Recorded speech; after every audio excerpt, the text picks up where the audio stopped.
to my video. My name is Megan Garcia Menacall, and I am a PA student, a physician assistant student at South University in West Palm Beach, Florida.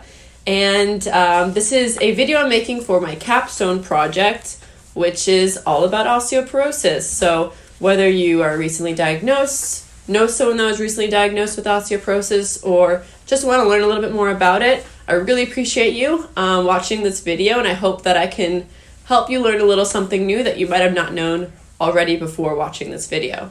So let's start with a little bit about myself. Like I said, I am currently a PA student. I am born and raised in South Florida.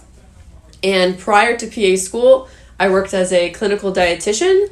I worked a lot with people that had various GI diseases, so things like ulcerative colitis, Crohn's disease, and people that have like ostomies and something called short bowel syndrome. So I worked a lot with nutrition, long story short, prior to this, and always really had a fascination with the human body and, healthy foods, healthy lifestyles, because at the end of the day, that's what, what we decide to put into our bodies every single day is going to have a really big impact on our overall well-being down the road. And I was really interested in that for a long time, which kind of led me to pick my topic of osteoporosis, because osteoporosis it's a bone disease, but it's really affected by our choices that we make from a very young age up until, unfortunately, if we ever get diagnosed with it. It's really correlated with our overall exercise routine or lifestyle choices, whether or not we're active or not. And then, of course, our nutrition, whether we decide to eat, more balanced, nutritious meals with all the vitamins, minerals that we need, or whether we, choose to eat, other kinds of foods that don't have as much nutritious value. So that's really the reason why I picked this topic. I think it's very interesting, and unfortunately, osteoporosis is something that once you're diagnosed with it, you really can't get rid of it. You could just maintain it. So my goal with this video is to really talk to people while they're younger so that they can start implementing different lifestyle choices, whether it be exercise and diet, early on so that they never have the diagnosis come up. Because unfortunately, if you get diagnosed with osteoporosis, your risk of, fractures of our larger bones, our hips, our femurs, things like that, goes a lot higher, which then can, increase our morbidity and mortality rates, and overall just can decrease our quality of life. So that's my number one goal with this. Going past that, the goal of this project is we had to pick something from a topic called Healthy People 2030. And basically what that is, it is a collection of different diseases ranging from something like I'm doing, like bone disease, overall cardiovascular health, mental health, different topics within all of those various groups of things that America wants to, work towards to decrease, unhealthy, whether it is conditions or whatever, in the overall American population. So I have people in my program that have picked things regarding mental health, cardiovascular health, digestive health, everything like that. Today with me, you're going to be learning about bone health. But technically everything goes hand in hand. Everything that I'm going to talk to you about today can also, make you cardiovascularly more healthy, mental health, more healthy. So I really like this project because it can actually really make a difference in some people's lives. Healthy People 2030, it's very accessible online if you want to learn a little bit more about it. So that's where this is all stemming from. And one last thing I wanted to touch on is, what is a PA? A lot of people don't know. And sometimes the first time you learn about it is when you find out, when you go to see your primary care doctor, you're going to see the PA. So don't be alarmed. We're very equipped to see you, to treat you, to diagnose anything that's going on, to maintain your health. In a nutshell, basically, so to get into PA school, you have to have thousands of hours of what we call healthcare experience, meaning you work somewhere in the healthcare field, working with patients hands-on. So with me, I work as a dietitian. So I was at the bedside table, counseling patients, prescribing different sorts of, nutrition plans, tube feed orders, things like that. Other PA students, were EMTs or worked in ambulances, worked as medical assistants. There's various different ways that you can get into PA school. So we go into school with a lot of experience. And then from there, once PA school actually starts, it's generally, it can be anywhere from 24 to 36 months long. And during the first portion of it is when you're, in the classroom and you're learning all the various diseases. You're learning about the anatomy and physiology of the human body, all these things. And then during the second part is when you're actually out on the field and, doing your clinical rotations. And, finally being able to see all the things that you've learned on the textbook in real life. So it's a great way for you to learn, because now I'm seeing things like, oh wow, that really does happen. Okay, cool. So that's what a PA is. We have to technically work under an attending physician.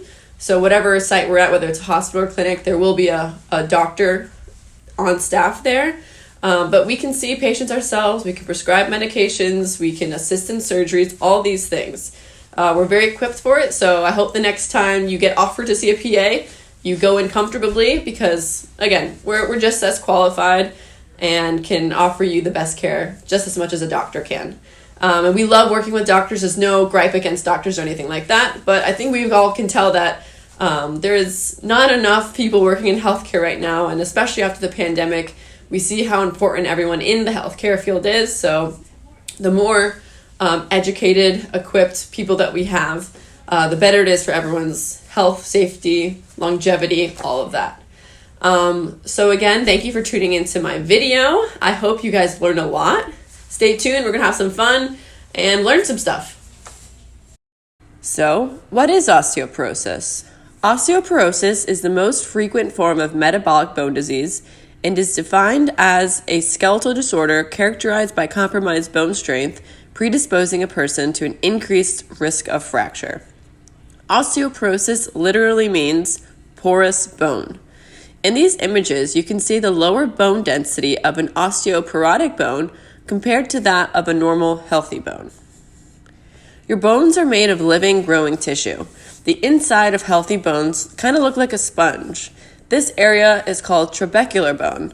And then there's an outer shell of dense bone that wraps around the spongy bone. This hard shell is called cortical bone. When osteoporosis occurs, the holes in the sponge grow larger and more numerous, making the whole bone weaker on the inside. Bones support the body and protect vital organs. They also store calcium, phosphorus, and magnesium. When the body needs calcium, it breaks down and rebuilds bone. This is a normal process called bone remodeling, and it helps keep calcium at the optimal level and keeps our bones nice and strong. Up until about age 30, we build more bone than we break down. After age 35, bone breakdown occurs a lot faster than bone buildup, and this causes a gradual loss of bone mass. If you have osteoporosis, you lose bone mass at a much greater rate. And after menopause in women, the rate of bone breakdown occurs even more quickly. Osteoporosis is defined as 2.5 or more standard deviations below the young adult peak bone density. About 200 million people are estimated to have osteoporosis throughout the world. In the US, there's about 54 million people.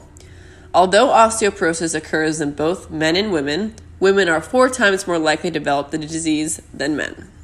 Osteoporosis is responsible for more than 2 million fractures each year, and this number only continues to grow. Thankfully, there are steps you can take to prevent osteoporosis from ever occurring. So what are some risk factors associated with developing osteoporosis? Everyone's risk for osteoporosis fractures increases with age.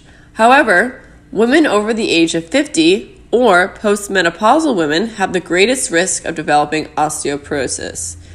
Women naturally undergo rapid bone loss in the first 10 years after entering menopause, because menopause slows the production of estrogen, and this is a hormone that protects against excessive bone loss. Another factor is your eating habits. If you consume an unhealthy diet or have a history of eating disorders where you are not consuming enough food in general, you are at risk of not consuming enough calcium and vitamin D, which decreases bone strength. If you smoke cigarettes or have any form of tobacco use, you're increasing your chances of osteoporosis, as well as excessive alcohol use. Other things that can help increase your risk of developing osteoporosis: sedentary lifestyle. If you are a thinner frame and you have a history of not moving your body as much, your bones naturally will be weaker and therefore have a higher risk of developing osteoporosis. Family history plays a role as well. If you have a family history of osteoporosis, of course, your risk of developing it is greater. And finally, there are some medical conditions that can increase your risk as well. Overactive thyroid, parathyroid, or adrenal glands, if you have a history of bariatric surgery or organ transplant, hormone treatment for breast or prostate cancer, celiac disease or any form of inflammatory bowel disease, or any type of blood disease such as multiple myeloma.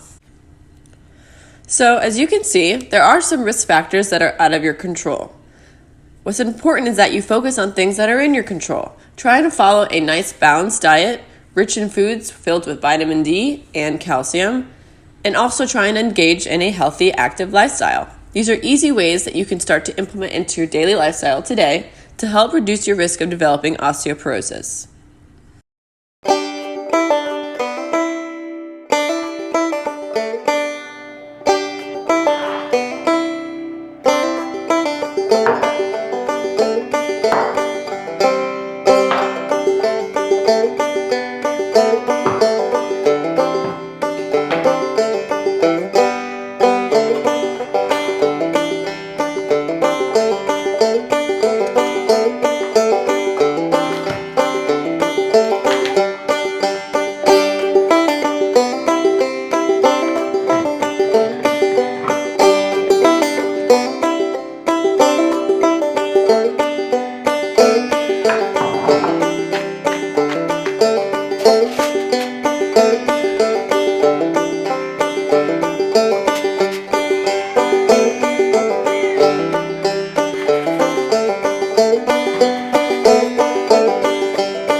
So I wanted to show you guys exactly how easy it is to incorporate both vitamin D and calcium into a yummy and simple meal.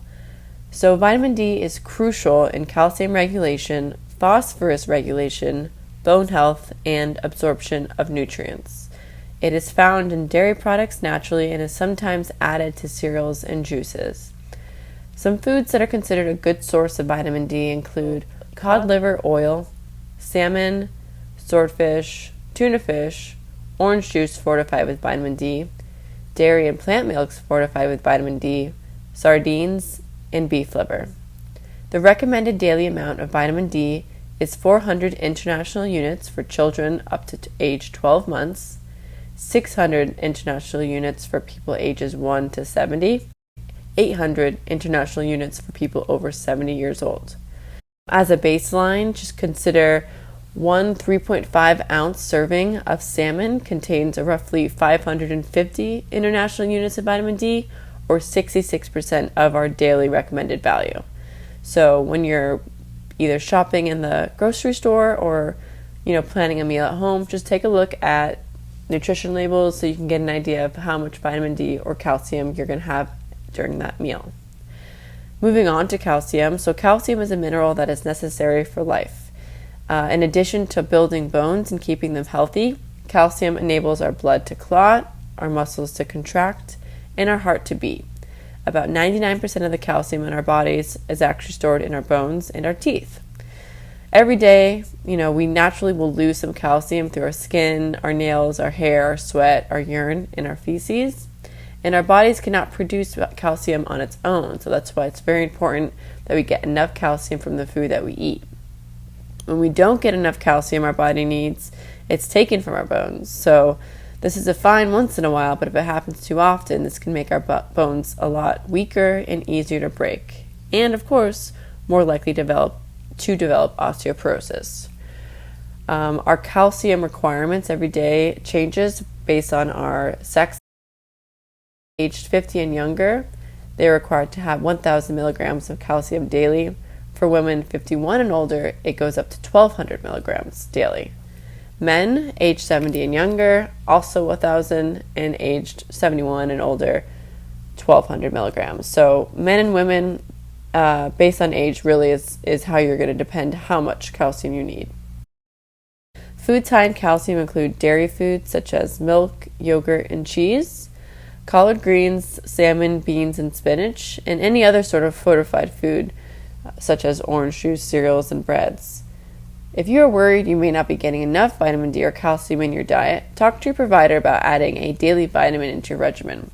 That's going to be a surefire way to make sure you're getting in all of your required vitamins and minerals without necessarily having to track how much is in your meals every day. So now that we have learned a little bit about osteoporosis and how our diet can affect our risk of ever developing it, let's learn how we are screened for it. Current guidelines recommended by the U.S. Preventative Task Force recommend routine screening in all women over the age of 65, all men over the age of 70, and any person who has suffered from a bone fracture after the age of 50. If you have other comorbidities or medical history that puts you at increased risk of osteoporosis or fracture, your doctor may use what's called the FRAX tool to determine if you should be screened earlier than the current recommended age. Routine screening generally includes a bone density test, otherwise known as a DEXA scan. A DEXA scan is a measurement of how much minerals, such as calcium, you have in your bones. The most common and most versatile test is with the DEXA, which stands for Dual Energy X-ray Absorptiometry. This is used to diagnose osteoporosis before you break a bone and help to estimate your chance of breaking a bone in the future. It can also help monitor the effectiveness of osteoporosis treatments after you've already been diagnosed. It's a very simple test that only takes a few minutes to do. You do not need to undress, but you must have no buttons or zippers in the area over your spine and hips. The test is non-invasive and it's painless. There's no needles or instruments and nothing is placed through the skin or the body. There's also very little radiation involved. You simply lie on a DEXA table and follow the instructions of the technologist to see that you are correctly positioned. Then, a movable arm passes above you to scan your bones. There are a couple ways that osteoporosis can be diagnosed based off your DEXA scan findings. As mentioned earlier in this video, your provider will look at your bone mineral density score and compare it to normal levels. If your bone density score is more than 2.5 standard deviations lower than normal, you meet criteria for osteoporosis. The results of your bone density test, combined with all available clinical information, including your personal preference and previous experience with medications, can help with deciding to start, continue, or change medication to make your bones stronger and reduce your risk of breaking bones. So now that we've learned how osteoporosis is screened, let's learn about how exercise and an active lifestyle can increase our bone mineral density and decrease our risk of ever developing osteoporosis. Exercise works on bones much like it works on muscles. It makes them stronger. Exercise is important for building strong bones when we are younger, and it is essential for maintaining bone strength when we are older. When you exercise regularly, your bone adapts by building more bone and becoming denser. This improvement in bone requires good nutrition, which we've already talked about. Another benefit of exercise is that it improves balance and coordination. This becomes especially important as we get older because it helps to prevent falls and the broken bones that may result. There are many different types of exercise, and they all offer different health benefits. The two types that are most effective for building strong bones are weight-bearing exercise and strength training exercise. Exercise to improve bone strength are site-specific, meaning walking can improve bone strength in the legs and spine, but not in your wrist. Weight-bearing describes any activity you do in your feet that works your body and your muscles against gravity. This can include brisk walking and hiking, jogging, dancing, jumping rope, hopscotch, tennis, team sports, and walking up your stairs. So essentially anything that you can do with just your body weight without any other resistance, or weights. The other type is strength training. During strength training activities, resistance is added to movement in order to make muscles work harder and, over time, become stronger. Although resistance exercises focus on increasing muscle mass, they also put stress on bones and have bone building capacity. Common types of strength training include weight machines, free weights, and exercises that use your own body weight, such as push-ups. An effective exercise program for bone health includes 30 minutes of weight-bearing activity 4 or more days a week.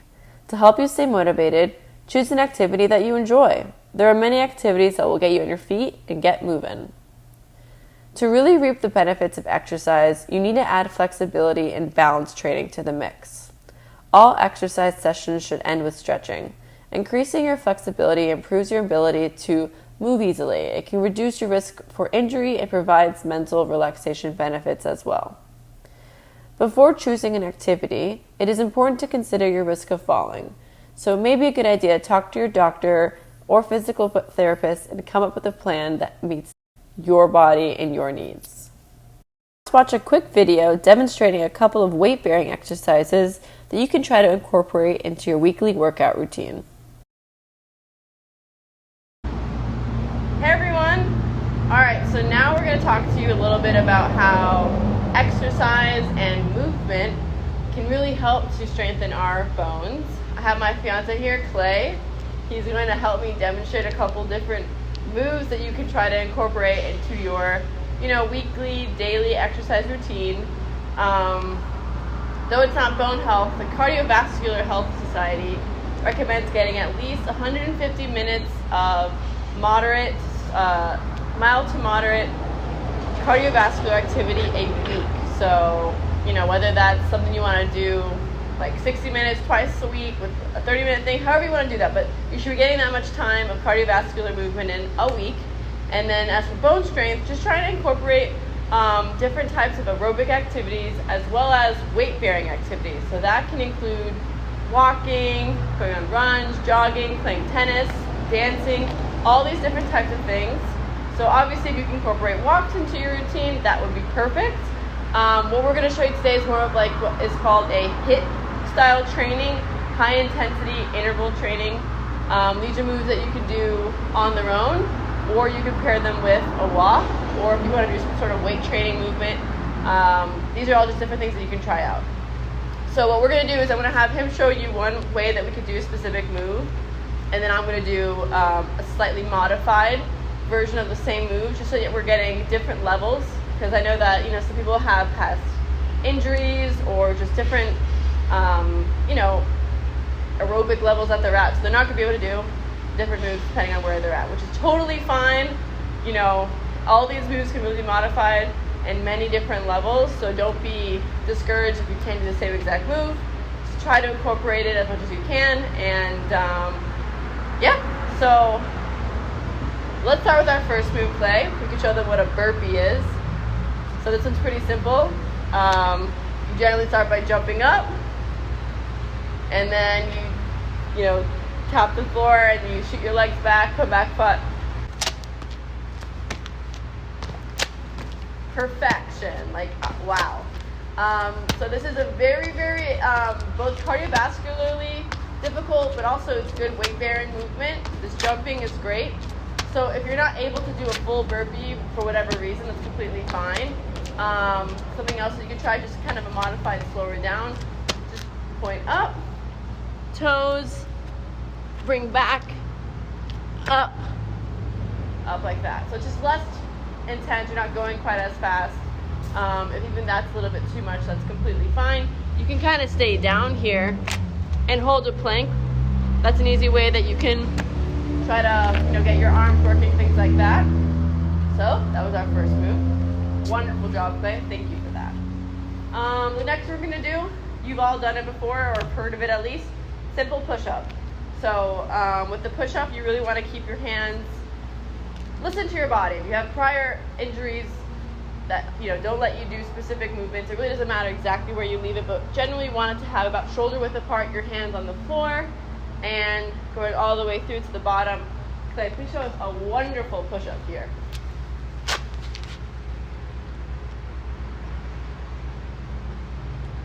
as you can see, I mean, it's just like straight back, and he's going all the way down, which is great. So another variation of that, sometimes called the women's push-up. I don't like it being called that, but you guys may know it as that. So it's going to be similar. You're keeping your hands similar equidistance, shoulder width apart, but you're going to have your knees on the floor, so it's a little bit less challenging. Great. So that's another move. Again, it's great because it is good weight-bearing moves. When it comes to bone health and like the movements that we recommend, there's nothing too special about it. Really just trying to get a mixture of both weight training and just body weight movements in. All right, the next one, again, is a mixture of both cardiovascular and weight-bearing movement. So with this one, it is a lunge jump. So Clay's going to show you the full, like, high-intensity version of that one. Perfect. So it does really, again, so you're in a lunge position. You're trying to keep your knee above your foot without letting it go over your foot, and you're switching from side to side. If you're not able to do that, that's completely fine. You can just stay in this position, lunge back, forward. Opposite leg, lunge back, forward. And the key with this is trying to keep like a 90-degree angle with your knee in the floor, and then that other knee. So going from this, up, and then other side, up. So that's another move you could try out. Finally, we have, or not finally, but we have squat jumps next. It's okay. So with this one, the majority of this movement is coming from your lower body, your glutes. Obviously, your hips are engaged with this one. A lot of people find it easier to have their hands in front of them like this, but as you can see, he took kind of a step in the middle of that jump, squats all the way down, and explodes up. So that's a great movement to get those lower big muscles engaged, got big bones, getting those nice and strong. For a alternate way you can do that, just don't jump. Nice little squat down, up, squat down, up. If you're at all worried about, your balance or falling, you can have a chair or a bench behind you. You can sit down on the bench, get up. Down the bench, get up. So again, that's just another option. All right, guys, and for the last final move, this is more like an upper body, but it does incorporate your core as well. Clay is going to show us how to do it. But you're going to get into a plank position, so hands on the floor. And basically what you do is you're going to tap each shoulder with opposite hands. Right to left, left to right, and then the same thing with your knee. So you right to left shoulder, and then you cross over with your knee. And then you do that. So a rendition of shoulder, shoulder, knee, knee, and then you keep going from there. Similar to the push-up, a way you can do a modified version of this is instead of having your legs all the way back with your toes on the ground, you can have your knees on the ground. So again, kind of going like this, shoulder, shoulder, and cross, knee, knee. All right, so those are just a couple of different moves that you can really incorporate into your routine from anywhere. As you saw, you really don't need any sort of materials for this. If you have access to a gym or weights, you'll have a lot of different other things that you could do. You can incorporate weights, whether it's a shoulder over press kind of move, incorporating that even into your squat jump, just adding extra weight, putting extra pressure on your bones, and yeah, those are some moves that you could incorporate pretty easily.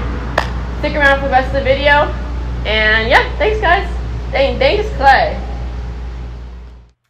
So that about wraps up my presentation for you all. I hope you all learned a lot. My goals of this presentation were for you to learn the pathophysiology of osteoporosis and osteopenia and describing how they are treated and diagnosed. I also wanted you to learn about the risk factors for developing osteoporosis and ways that we can, mitigate our risks. And I wanted to just talk about one other way that we can just overall reduce our chances of developing it, and understanding that this really starts from a young age. And obviously we can't go back in time. So if you're seeing this when you're, in your late 40s or 50s, you can't change what you decided to do in your 20s, but we can decide to make changes right now, today. So I hope that everything that you learned today, you start to incorporate into your daily life, and whether that be something that's, on your plate, or whether you decide to incorporate a fun physical activity into your routine. These are all easy and really effective ways to just increase our overall health and specifically our bone health. So thank you again for tuning in. I appreciate it, and have a great day.